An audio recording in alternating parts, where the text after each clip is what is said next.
in a state of breathtaking beauty.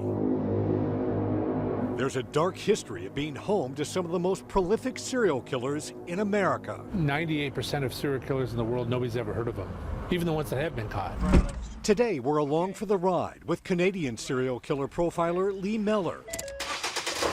If you want to talk to someone about serial murder in Canada, I'm the guy to go to. Right over there. And Cloyd Steiger, a retired Seattle homicide detective who leads the Washington Attorney General's cold case unit. He lied. I personally handled 2 different serial killing cases in my time as a homicide detective. 2 men from different generations. And the railroad yard's just down the hill. It's like yin and yang, right? Oh, really? Yeah, right down the hill. We talk a lot. Who share a common interest in exploring the minds of killers.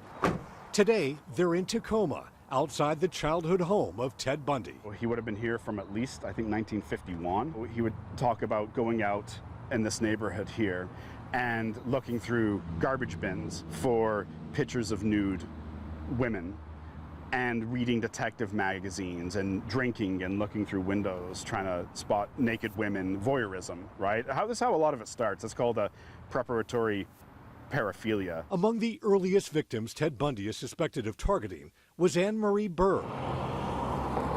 The 8-year-old was kidnapped from her Tacoma home, a short distance away from where Bundy lived as a teenager. They found a footprint from a size 6 or 7 Ked sneaker. Now 6 or 7, that's probably About a 14-year-old kid. Yeah, and that would have been Ted Bundy. Yeah. At the time. Bundy denied any involvement. Some of them are proud of what they did. Some of them are really ashamed of what they did. Not because of some sort of moral thing. It's that they still care about their reputation, because your reputation is what advances you socially. Anne Marie's mother died not knowing what happened to her daughter. If we don't get an answer, we'll just have to keep going on and pray. While Bundy admitted to 30 murders, he's not the most prolific serial killer with ties to Tacoma. Headlines reveal that deadly distinction belongs to Jake Bird. Nobody's really heard of Jake Bird. A man convicted of killing a mother and daughter inside this house on October 30th, 1947. Jake Bird took an axe from the back shed. The neighbors heard the screaming, so the police show up. They find Jake Bird completely covered in blood. Bird was tied to 46 murders, traveling state to state while working for the railroad. This is proof that there were serial killers roaming the United States, preying from state to state long before Ted Bundy.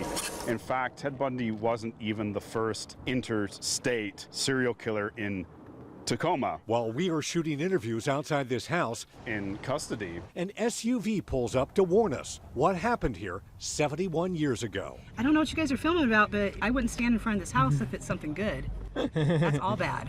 Oh, yeah. Rachel Barr has read all about Jake Bird, but she personally knows another serial killer, Gary Ridgway, the Green River Killer. I actually was Gary Ridgway's landlord in an apartment complex in Federal Way, Appian Way Apartments. Did you know him? Oh yeah, I remember him. He told me he had a dog one night, covered in blood. Police came and talked to me about it. I'm sorry for killing all those young ladies. Ridgway was convicted of killing 49 women. He confessed to 71. Things can get way dangerous around here. Many of them prostitutes in Seattle.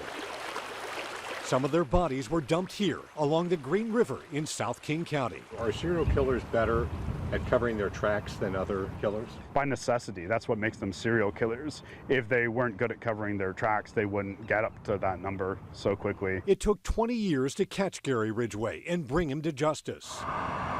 In part because he didn't look dangerous to the prostitutes he picked up in places like Aurora Avenue. That's the high-risk lifestyle that is the most likely to be victim of a serial killer. They know there's a predator out there because they were looking for the boogeyman, and this guy's just a regular guy. He's not the boogeyman, right? Yes. Ridgway even passed a lie detector test that measures in part your heart rate.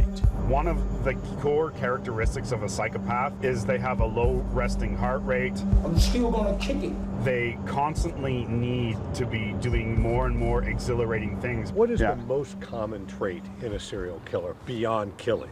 Envy. They resent everyone else. They feel constantly on the periphery of the social world. Miller says Ted Bundy was a textbook example of a serial killer propelled by envy, Ted was very class conscious.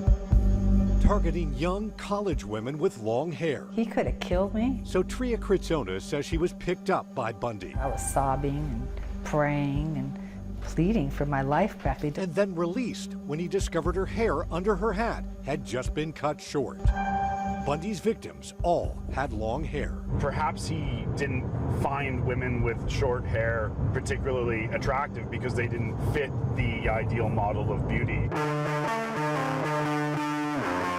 2 women with long hair did not escape Ted Bundy during a Rainier Beer annual picnic at Lake Sammamish in July of 1974.